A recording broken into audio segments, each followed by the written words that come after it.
Welcome back to the channel. Today we're going to be going over my Marincess deck that got me second place today at my locals. We had about 15 people show up and I ended up going 3-1. So first we'll start off going over the monsters, like the engine. So you're going to be playing 3 Blue Tang, 3 of the Spring Girl, 3 of the Seahorse, 3 Pascalis.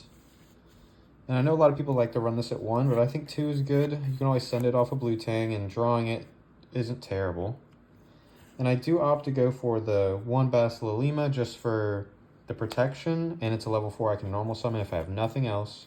1 the Sleepy Mating, because it can come up where you need like a 4th to go into Aqua Argonaut, so it helps. And just 1 of the Silent Sea Nettle, might bump this to 2. It's a good special summon just to get your rank 4 plays going. But that's all the monsters. Next we'll go over the engine spell traps. It's just 2 dive, 1 battle ocean, 1 wave. Thinking about bumping wave up to 2, even though you can recycle it over and over with your link monsters. It might be better than some of the other options in here, like non-engine wise. Next up we have, oh, these aren't organized right. Here we go, okay. 3 Ash Blossom, 3 Effect Veiler, 3 Imperm, 2 Nibiru. You can play 3 if you want. I think 2 is fine. Don't want to have 2 in your hand starting off. And then just 1 Called By. I thought about playing Cross Out in the deck, but I feel like there's just not enough space because you want to be able to get to those Marincess monsters and start your 1-card combos. For the non-engine and non-hand trap stuff, we have 1 Monster Reborn. This is good. It helps you link climb, but it's not necessary. You can switch that out. 1 Harpy's Feather Duster. This could also come out. It's not super necessary. 1 Thrust and 2 Talents. You could honestly, if you're going for budget, you could just get rid of that and throw in another Talents. I mean, it works just fine. And then the last 2 cards are the 2 Forbidden Droplets. Like for that Thrust too, you could just run 2 Talents and throw in the 3rd Droplet. There were a lot of times where I would have liked to see this in the opening hand more, but it's fine. Next up, the extra deck's pretty mandatory for like standard.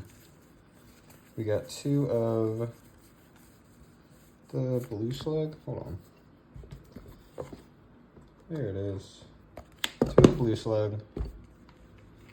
And then you got 2 of the Sea Angel.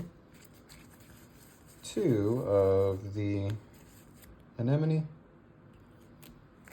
All pretty standard here. We got 1 Coral Triangle, 1 Argonaut, 1 Bubble Reef. It came up once today.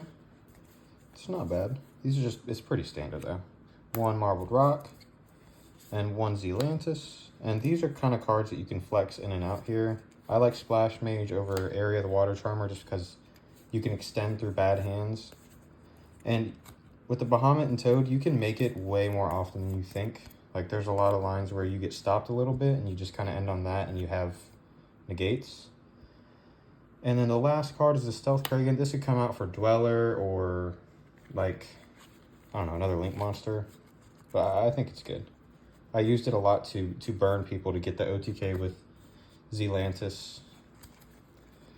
Alright, side decks are locals dependent, but I have the 3rd Nib, 2 Ghost Ogre, 2 Drone Lockbird, 2 Ghost Mourner, 2 the Cosmic, the 3rd Droplet, in case I felt like I really need to see it, 2 Lightning Storm, and then 3 D-Barrier for those like XYZ or Synchro or Fusion heavy decks. Helps a lot.